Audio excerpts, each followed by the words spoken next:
Hi ನಮಸ್ತೆ ಎಲ್ಲರಿಗೂ ಕರ್ನಾಟಕ ರೆಸಿಪೀಸ್ಗೆ ಸ್ವಾಗತ. ನಾನಿವತ್ತು ಆನಿಯನ್ ಪಕೋಡ ಮಾಡೋದು ತೋರಿಸ್ತಿದ್ದೀನಿ. ಇದಕ್ಕೆ ಬೇಕಾಗಿರುವ ಸಾಮಗ್ರಿಗಳು, ನಾನಿಲ್ಲಿ 1 ಕಪ್ನಷ್ಟು ಕಡಲೆ ಹಿಟ್ಟು ತೊಗೊಂಡಿದ್ದೀನಿ. ಸ್ವಲ್ಪ ಕರಿಬೇವಿನ ಸೊಪ್ಪನ್ನ ಸಣ್ಣದಾಗಿ ಕಟ್ ಮಾಡಿಟ್ಕೊಂಡಿದ್ದೀನಿ. ಕೊತ್ತಂಬರಿ ಸೊಪ್ಪು ಸ್ವಲ್ಪ, ಇದು ಕೊತ್ತಂಬರಿ ಬೀಜನ ಸಣ್ಣದಾಗಿ ಕುಟ್ಟಿ ಪುಡಿ ಮಾಡ್ಕೊಂಡು ಇಟ್ಕೊಂಡಿದ್ದೀನಿ. 1 ಟೀ ಚಮಚದಷ್ಟು ಜೀರಿಗೆ ಮತ್ತು ರುಚಿಗೆ ತಕ್ಕಷ್ಟು ಉಪ್ಪು, ಒಂದು 4 ಹಸಿಮೆಣಸಿನ್ಕಾಯಿನ ಸಣ್ಣದಾಗಿ ಕಟ್ ಮಾಡಿಟ್ಕೊಂಡಿದ್ದೀನಿ. ಒಂದು 2 ಮೀಡಿಯಮ್ ಸೈಜ್ ಈರುಳ್ಳಿನ ಉದ್ದುದ್ದಕ್ಕೆ ಕಟ್ ಮಾಡಿಟ್ಕೊಂಡಿದ್ದೀನಿ. ಆಮೇಲೆ ಇಲ್ಲಿ ನಾನು ಮಸಾಲೆಗೆ ಒಂದು ಅರ್ಧ ಟೀ ಸ್ಪೂನಷ್ಟು ಸೋಡಾ ತೊಗೊಂಡಿದ್ದೀನಿ, ನಾನು ಅಡುಗೆ ಸೋಡಾ. ಆಮೇಲೆ ಜೀರಿಗೆ ಪೌಡ್ರು ಅರ್ಧ ಟೀ ಸ್ಪೂನು, ಗರಂ ಮಸಾಲ ಮತ್ತು ಧನಿಯಾ ಪುಡಿ ತೊಗೊಂಡಿದ್ದೀನಿ. ಇವಾಗ ಮಾಡೋದು ನೋಡೋಣ. ಒಂದು ಬೌಲ್ಗೆ ಈ ಕಡಲೆ ಹಿಟ್ಟು ಹಾಕ್ಕೊಳ್ತಿದ್ದೀನಿ. ಇದಕ್ಕೆ ಇವಾಗ ಈ ಸಣ್ಣ ಉದ್ದುದ್ದಕ್ಕೆ ಕಟ್ ಮಾಡಿಟ್ಕೊಂಡಿರೋ ಈರುಳ್ಳಿ ಹಾಕ್ಕೊಳ್ತಿದ್ದೀನಿ. ಈರುಳ್ಳಿನ ಈ ಥರ ಬಿಡಿಸ್ಕೊಂಡು ಹಾಕ್ಕೊಳ್ಳಿ. ಇದಾದಮೇಲೆ ಉಳಿದಿರೋ ಎಲ್ಲ ಸಾಮಗ್ರಿಗಳನ್ನು ಇದಕ್ಕೆ ಹಾಕ್ಕೊಳ್ತಿದ್ದೀನಿ. ಧನಿಯಾ ಬೀಜದ ಪುಡಿ ಮತ್ತು ಹಸಿಮೆಣಸಿನ್ಕಾಯಿ, ಕರಿಬೇವಿನ ಸೊಪ್ಪು, ಕೊತ್ತಂಬರಿ ಸೊಪ್ಪು ಎಲ್ಲ ಹಾಕ್ಕೊಳ್ಳಿ.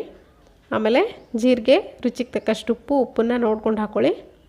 ಇವಾಗ ಮಸಾಲೆ ಎಲ್ಲ ಹಾಕ್ಕೊಂಡು ಚೆನ್ನಾಗಿ ಒಂದ್ಸರಿ ಕೈಯಿಂದ ಇದನ್ನು ಮಿಕ್ಸ್ ಮಾಡ್ಕೊಳ್ಳಿ ಕಡಲೆ ಹಿಟ್ಟಿನ ಜೊತೆಗೆ. ಒಂದ್ಸರಿ ಇದನ್ನು ಮಿಕ್ಸ್ ಮಾಡ್ಕೊಂಡು ಆದಮೇಲೆ ಇದಕ್ಕೆ ನೀರು ಹಾಕ್ಕೊಂಡು ಕಲಿಸ್ಕೊಳ್ಳಿ. ಇಲ್ಲ ಯಾಕಂದರೆ ಈ ಈರುಳ್ಳಿನ ಸ್ವಲ್ಪ ನೀರು ಬಿಟ್ಕೊಳ್ಳುತ್ತೆ. ಸ್ವಲ್ಪ ನೀರು ಹಾಕ್ಕೊಂಡು ನೋಡಿಕೊಂಡು ಕಲಿಸ್ಕೊಳ್ಳಿ. ಈ ಪಕೋಡ ಮಾಡೋ ಹದಕ್ಕೆ ಹಿಟ್ಟನ್ನು ಕಲಿಸ್ಕೊಂಡ್ರೆ ಸಾಕು.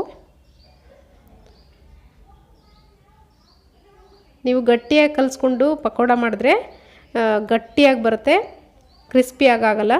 ನೋಡಿ ಇವಾಗ ಕಲಿಸ್ಕೊಂಡಾಗಿದೆ, ಈ ಥರ ಕಲಿಸ್ಕೊಂಡಿದ್ದೀನಿ. ಇವಾಗ ಎಣ್ಣೆ ಕೂಡ ರೆಡಿ ಇದೆ. ಇಲ್ಲಿ ಇದಕ್ಕೆ ಒಂದೊಂದಾಗೆ ಕೈಯಿಂದ ಹಾಕ್ಕೊಳ್ಬೇಕು.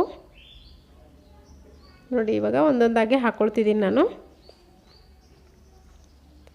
ಇದೇ ಆಕಾರಕ್ಕೆ ಮಾಡ್ಕೊಳ್ಬೇಕು ಅಂತ ಏನಿಲ್ಲ, ನಿಮಗೆ ಯಾವ ಥರ ಬೇಕೋ ಆ ಥರ ಇದನ್ನು ಹಾಕ್ಕೊಳ್ಳಿ.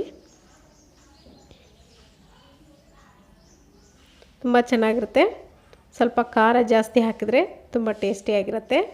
ಆಮೇಲೆ ಕೊತ್ತಂಬರಿ ಬೀಜನ ಸಣ್ಣದಾಗಿ ಕುಟ್ಟಿ ಹಾಕೋದ್ರಿಂದ ತುಂಬ ಚೆನ್ನಾಗಿ ಫ್ಲೇವರ್ ಬರುತ್ತೆ ಪಕೋಡಾಗೆ. ಇದನ್ನು ಗೋಲ್ಡನ್ ಬ್ರೌನ್ ಆಗೋವರೆಗೂ ಮೀಡಿಯಮ್ ಫ್ಲೇಮ್ನಲ್ಲಿಟ್ಟು ಫ್ರೈ ಮಾಡ್ಕೊಳ್ಳಿ, ಯಾಕಂದರೆ ಒಳಗಡೆ ಎಲ್ಲ ಚೆನ್ನಾಗಿ ಬೇಯಬೇಕಾಗತ್ತೆ. ನೋಡಿ ಇವಾಗ ಇದು ರೆಡಿಯಾಗಿದೆ. ನೋಡಿ ಆನಿಯನ್ ಪಕೋಡ ರೆಡಿಯಾಗಿದೆ. ನೀವು ಕೂಡ ಇದೇ ಥರ ಮಾಡ್ಕೊಳ್ಳಿ, ತುಂಬ ಚೆನ್ನಾಗಿರುತ್ತೆ. ಸೊ ಇವತ್ತಿನ ಈ ರೆಸಿಪಿ ಇಷ್ಟೇ. ಈ ರೆಸಿಪಿ ನಿಮಗೆ ಇಷ್ಟ ಆಗಿದ್ರೆ ಲೈಕ್ ಮಾಡಿ, ಶೇರ್ ಮಾಡಿ, ನನ್ನ ಚಾನಲ್ಗೆ ಸಬ್ಸ್ಕ್ರೈಬ್ ಆಗಿ. Thank you.